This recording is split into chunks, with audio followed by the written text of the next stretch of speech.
নমস্কার। যুক্তি তর্ক সঙ্গে অর্কয়ে আপনাদের স্বাগত। আপনাদের সঙ্গে আমি অর্কপ্রভ সরকার। নির্বাচন কমিশন স্পষ্ট জানিয়ে দিয়েছে যে ফ্যামিলি রেজিস্ট্রার বা ডোমিসাইল সার্টিফিকেটকে তারা নথি হিসাবে গ্রহণ করবে না এসআইআর এর ক্ষেত্রে। ফ্যামিলি রেজিস্ট্রার কর্ণাটক বিহারে প্রামাণ্য নথি, কিন্তু পশ্চিমবঙ্গের ক্ষেত্রে সেটা প্রযোজ্য নয়। আর ডোমিসাইল সার্টিফিকেট সেটা কি, কেন সেটাকে কমিশন গ্রহণ করতে চাইছে না, এটা নিয়ে তো বলবো আপনাদের। কিন্তু তার আগে জানাই, আপনাদের কৃতজ্ঞতা জানাই যেভাবে আপনারা আমাকে সহায়তা করছেন। সামনের নির্বাচন, আপনাদের সহায়তা থেকে বঞ্চিত হব না আশা করি। থ্যাঙ্কস বাটনে ক্লিক করলে সুপার থ্যাঙ্কস। আপনাদের সহযোগিতা আমার কাছে সরাসরি চলে আসবে। 1999 সাল পর্যন্ত ডোমিসাইল সার্টিফিকেট ইস্যু করতেন জেলা শাসকরা। তারপর অতিরিক্ত জেলা শাসক এবং এসডিওরা সেই দায়িত্ব পান। ডোমিসাইল সার্টিফিকেটের সঙ্গে পার্মানেন্ট রেসিডেন্সিয়াল সার্টিফিকেটের কিন্তু কোনো মিল নেই। পার্মানেন্ট রেসিডেন্সিয়াল সার্টিফিকেট হচ্ছে কোনো ব্যক্তি এই ঠিকানায় স্থায়ী বা অস্থায়ীভাবে আছেন কিনা সেটাকে এন্ডোর্স করা, কিন্তু ডোমিসাইল সার্টিফিকেট সম্পূর্ণ আলাদা। বিশেষ করে প্যারামিলিটারি ফোর্সের সদস্যদের ক্ষেত্রে এটা খুব কাজে লাগতো। ধরুন ডোমিসাইল সার্টিফিকেট, পশ্চিমবঙ্গে যারা ডোমিসাইল সার্টিফিকেট আছে তারা সরকারি চাকরিতে, সরকারি শিক্ষার কোটার সুবিধা পেতে পারে। অনেক রকম ডোমিসাইল হয়, domicile by birth, domicile by choice. Commission সেটাকে মান্যতা দিতে রাজি নয়। কি বলছে কমিশন? যে এসডিওরা তো আমাদের ইআরওর দায়িত্বে আছেন, তাহলে ডোমিসাইল সার্টিফিকেট ডিএমদের পরে এডিএম এবং এসডিওরা ইস্যু করত।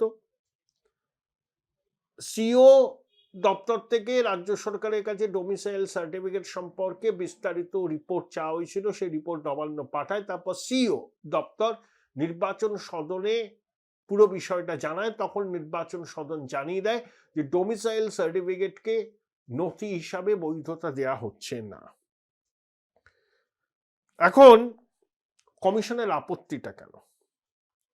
কমিশন বলছে যে রাজ্যের জারি করা স্থায়ী ঠিকানা বা বাসস্থান সংক্রান্ত শংসাপত্র বলতে যা বোঝায়, ডোমিসাইল সার্টিফিকেট তার মধ্যে পড়ে না, ফলে একে প্রামাণ্য নথি নয়। তাহলে ডোমিসাইল সার্টিফিকেট যারা জমা দিয়েছেন নথি হিসাবে এবং যারা গ্রহণ করেছেন তাদেরকে পুনরায় কিন্তু কমিশন তলব করবে। এখন দেখুন,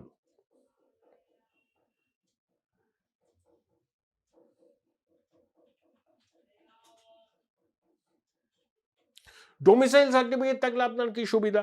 ডোমিসাইল সার্টিফিকেট থাকলে, ধরুন আপনি পশ্চিমবঙ্গের মানুষ, আপনার ডোমিসাইল সার্টিফিকেট আছে, তাহলে এখানে আপনি সরকারি চাকরি এবং শিক্ষা প্রতিষ্ঠানে সংরক্ষিত কোটার সুবিধা পাবেন। অর্থাৎ যাদের এখানে ডোমিসাইল আছে তারা পশ্চিমবঙ্গ ভিত্তিক নিয়োগ ও ভর্তি প্রক্রিয়া এই সার্টিফিকেট গুরুত্বপূর্ণ। 3 ধরনের: জন্মসূত্রে ডোমিসাইল, যারা কোনো নির্দিষ্ট রাজ্যে জন্মগ্রহণ করেছেন তাদের এই সার্টিফিকেট দেওয়া হয়। অন্য রাজ্যে ধরুন পড়াশোনা করছেন বা কাজ করছেন, স্থায়ীভাবে অন্য রাজ্যে বসবাস শুরু না করা পর্যন্ত এই সার্টিফিকেট বৈধ। ডোমিসাইল বাই চয়েস, ধরুন আমি পশ্চিমবঙ্গে জন্মেছি, আমি ধরুন কানাডাকে গেলাম, দীর্ঘদিন সেখানে বাস করছি, নির্দিষ্ট যদি আমি শর্ত পূরণ করি তাহলে কর্ণাটকের ডোমিসাইল সার্টিফিকেটের জন্য আমি আবেদন করতে পারবো। আরেকটা আছে ডোমিসাইল অফ ডিপেন্ডেন্স। ধরুন আমি পশ্চিমবঙ্গের একজন ডোমিসাইল সার্টিফিকেট হোল্ডার, আমার স্ত্রী বা আমার ছেলেমেয়েরা এই সার্টিফিকেটের জন্য আবেদন করতে পারেন। সেক্ষেত্রে আমার যেহেতু ডোমিসাইল সার্টিফিকেট আছে তাহলে তাদের আবেদনও গুরুত্ব পাবো। কিন্তু রেসিডেন্সিয়াল সার্টিফিকেট আর ডোমিসাইল সার্টিফিকেটের মধ্যে পার্থক্য আছে। কখনো রেসিডেন্সিয়াল সার্টিফিকেট আর ডোমিসাইল সার্টিফিকেটকে গুলিয়ে ফেলবেন না। রেসিডেন্সিয়াল সার্টিফিকেট প্রমাণ করে কোন ব্যক্তি বর্তমানে কোন ঠিকানায় থাকছেন, সেটা স্থায়ী হতে পারে, পার্মানেন্ট হতে পারে, টেম্পোরারি হতে পারে। কিন্তু ডোমিসাইল সার্টিফিকেট কোনো রাজ্যের স্থায়ী বাসিন্দা হওয়ার আইনি স্বীকৃতি। তাহলে ডোমিসাইল সার্টিফিকেট পাওয়ার শর্ত কি? আবেদনকারীর বাবা মা সংশ্লিষ্ট রাজ্যের স্থায়ী বাসিন্দা হতে হবে, অথবা যিনি আবেদন করছেন তাকে কমপক্ষে 3 থেকে 15 বছর সেখানে বসবাস করতে হবে। এবং ধরুন পশ্চিমবঙ্গের কেউ ডোমিসাইল সার্টিফিকেটের জন্য আবেদন করছেন, তাকে রাজ্যের মধ্যে তার কোনো সম্পত্তির মালিকানা থাকতে হবে এবং অবশ্যই ভোটার তালিকায় নাম থাকতে হবে। তাহলে কমিশন এই ডোমিসাইল সার্টিফিকেটকে প্রামাণ্য নথি হিসাবে গ্রহণ করছে না। সমস্যায় পড়বে তৃণমূল, কারণ এই যে শিবির করে তারা বিভিন্ন সার্টিফিকেট ইস্যু করেছিল না, এবং এসআইআর এর ঘোষণা যখন বিহারে হলো সবাই জানতেন যে পশ্চিমবঙ্গে হবে, তখন দুয়ারে সরকার প্রমুখ নানা শিবির থেকে এসব সার্টিফিকেট ইস্যু করা হয়েছে। তার বৈধতা নিয়ে কমিশনের মনে প্রশ্ন আছে, এবং সিইওর রিপোর্ট পাওয়ার পর কমিশন কিন্তু এই সিদ্ধান্ত নিয়েছেন। তাহলে 1999 সাল পর্যন্ত ডোমিসাইল সার্টিফিকেট ইস্যু করতেন জেলা শাসক, তারপর এডিএমরা এবং এসডিওরা, মানে এসডিওরাও ইয়ারও, তাহলে ভোটার তালিকায় কার নাম থাকবে কার নাম বাদ যাবে সেটা ইয়ারোরা সিদ্ধান্ত নেন। তাহলে কমিশন দেখেছে যেই বিহারে এসআইআর এর ঘোষণা হয়েছে, এই ডোমিসাইল সার্টিফিকেট ইস্যু করার প্রবণতাও বেড়েছে। হয়তো সবকিছু খতিয়ে না দেখেই ডোমিসাইল সার্টিফিকেট ইস্যু করেছে বঙ্গেশ্বরী প্রশাসন। সিওর রিপোর্টের ভিত্তিতে কমিশন স্পষ্ট জানিয়ে দিয়েছে, না, ডোমিসাইল সার্টিফিকেটকে প্রামাণ্য নথি হিসাবে গ্রহণ করা যাবে না। 2, ফ্যামিলি রেজিস্টারকেও তারা প্রামাণ্য নথি হিসাবে মান্যতা দিচ্ছেন না। এই যে মতুয়া সম্প্রদায়ের মানুষের মধ্যে উদ্বেগ ছিল, তারা কি ভোটার তালিকায় নাম তুলতে পারবেন? কেন্দ্রীয় সরকার ডাইরেক্টর অফ সেন্সাস এবং director of family registration Join Indian Institute of Hotel Management now. Right choice, right decision.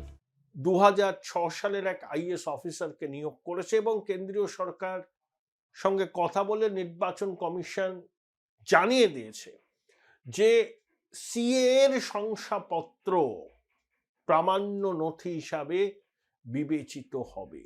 এবং এটা মতুয়া সম্প্রদায়ের মানুষের কাছে একটা বড় স্বস্তি, তারা অনেকটা দুশ্চিন্তা মুক্ত হলেন। সিএ আইন, দিদিমণির কথায় ভুল করবেন না, সিএ আইন, নাগরিকত্ব দেওয়ার আইন, ধর্মীয় কারণে বাংলাদেশ, পাকিস্তান, আফগানিস্তান থেকে যারা অত্যাচারিত হয়েছেন, হিন্দু, বৌদ্ধ, খ্রিস্টান, শিখ, তারা অনুপ্রবেশকারী নয়, তারা শরণার্থী, তারা আছেন এখানে, তারা আবেদন করুন, শংসাপত্র পাবেন, ভোটার তালিকায় নাম উঠবে। এবং নির্বাচনের বিজ্ঞপ্তি জারি না হওয়া পর্যন্ত কিন্তু এই প্রক্রিয়াটা চলবে। অতএব আপনাদের আর দুশ্চিন্তার কোনো কারণ নেই। দিদিমণি অনেক হুঙ্কার দিয়েছিলেন সিএএ কে নিয়ে, আইন হয়েছে, বিধি প্রণয়ন হয়েছে, মানুষ নাগরিকত্ব পাচ্ছে। গঙ্গাসাগরের মেলা থেকে দিদিমণি হুমকি দিয়েছিলেন না, তিনি সওয়াল করবেন সুপ্রিম কোর্টে, তো সুপ্রিম কোর্টে তৃণমূল আপিল করেছে। একটাই, যা কথা দিদিমণি ভাইপো বলেছিলেন সেগুলোই তাদের আপিলে আছে। একটাই কথা, যে পূর্ণাঙ্গ ভোটার তালিকা প্রকাশ স্থগিত রাখতে হবে। ঠিক আছে, আরে পূর্ণাঙ্গ ভোটার তালিকা না প্রকাশ হলে তো ভোটই হবে না, ভোটই হবে না। এবং কমিশনকে এটা এনশিওর করতে হবে নির্ভুল ভোটার তালিকা। প্রত্যেক ভারতীয় যাদের নাম ভোটার তালিকায় আছে তাদের নাম থাকবে, এবং একজন মৃত অবৈধ অনুপ্রবেশকারীর নাম তালিকায় থাকবে না। এটা কমিশনকে এনশিওর করতে হবে। তার জন্য যদি আরো 2 মাস 3 মাস সময় লাগে লাগুক। সরকারের মেয়াদ শেষ হলে রাষ্ট্রপতি শাসন জারি হবে, তারপর এসআইআর প্রক্রিয়া হয়ে ভোট হবে, কোনো অসুবিধা নেই। আমরা চাই নির্ভুল ভোটার তালিকা, সেই তালিকার ভিত্তিতে বিধানসভা নির্বাচন হোক। কিন্তু তৃণমূল যেভাবে চূড়ান্ত ভোটার তালিকা এখন প্রকাশ না করার জন্য আবেদন করেছে, তার থেকে এটা বোঝা যাচ্ছে যতই ভাইপো আঙুল তুলে একটা হলেও আসন বাড়বে, ভোটের শতাংশ বাড়বে বলুন না কেন, পায়ের তলায় তৃণমূলের যে জমি নেই সেটা স্পষ্ট। শুধু পুলিশ নির্ভর একটা রাজনৈতিক দল, এবং দিদিমণি ইকোসিস্টেমটাকে দারুণভাবে চালু করেছেন। পুলিশ এবং সিভিল অ্যাডমিনিস্ট্রেশন অনুপ্রাণিত, গৃহপালিত। দিদিমণি সারা বছর তাদের খোঁজ খবর রাখেন, তাদের বিষয়ে চোখ বন্ধ করে থাকেন, বিনিময়ে ভোটের সময় তাকে ভোট বৈতরণী পার করিয়ে দিতে হবে সিভিল এবং পুলিশ অ্যাডমিনিস্ট্রেশন। এটাই তো অলিখিত সমঝোতা। কিন্তু বারবার এই ইকোসিস্টেম দিদিমণিকে ভোট বৈতরণী পার করতে পারবে না।